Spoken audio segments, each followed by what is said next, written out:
Good morning everyone, Gajan here for another video, and in this episode I'm going to talk about the Fujifilm X100V versus the X-Pro3. If you're considering one of these cameras, well, which one is the right one for you? I'm going to try and help you make that decision. Let's get this started.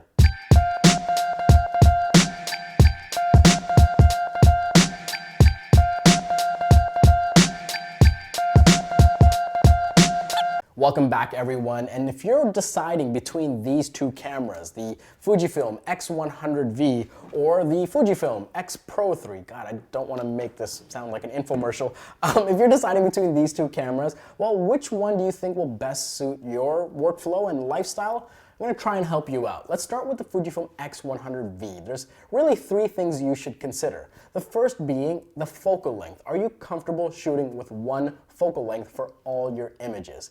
And while you can buy converters that make it wider or tighter, I don't think you should base your decision on that. The Fujifilm X100V has a fixed lens. It's a 23mm f2, albeit improved from previous versions.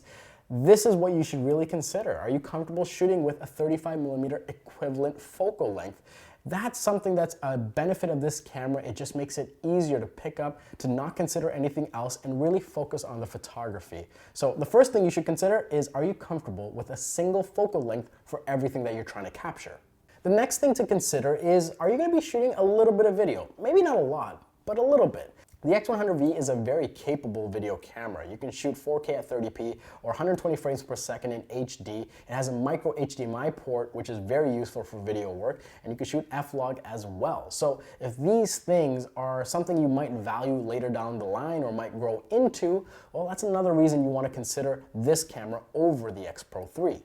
Lastly, if you lean more toward a hobbyist and you want to just master the genre of photography and you don't want to think too much, you don't want to invest in lenses and consider all that stuff, you want to graduate from an older camera or maybe your mobile device, that might be an important reason to consider the X100V. It just gets out of the way even more so than the X-Pro3 and allows you to capture some great images, and you get the benefit of that hybrid viewfinder. So again, if you want something that's involves less thinking, don't have to consider lenses, the X100V might be the one for you. Now, why would you want to consider the Fujifilm X-Pro3 over the X100V? Well, the most obvious reason is if you want more than one focal length. And listen, you don't have to want to collect a bunch of lenses. Even if you want to shoot two focal lengths, the 23 f2 paired with a 56 1.2, and that makes for an amazing pairing with this camera. If that is up your alley and something that you might want to do even later down the line, well, you might want to consider the X-Pro3 over the X100V. And on the note of capture, let's talk about video again. If you're planning on doing any kind of real video, don't consider this camera. It's just not meant for that. It's not designed for that. Whether it's the design of the physical camera or the features that are included or the omission of a micro HDMI port, this camera is not good for video, and it wasn't designed to be. This one is designed for photography. So really, look at your genre of work, look at the type of content you're going to be capturing, and if video is not an important part of that, then this might be the right one for you.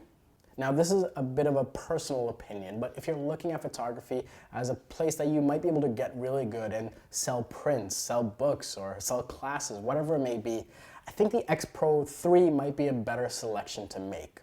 It's not that you can't do this with the X100V, it's just that with respect to photography, the X-Pro3 might just give you a little bit more latitude that might be beneficial in the long run.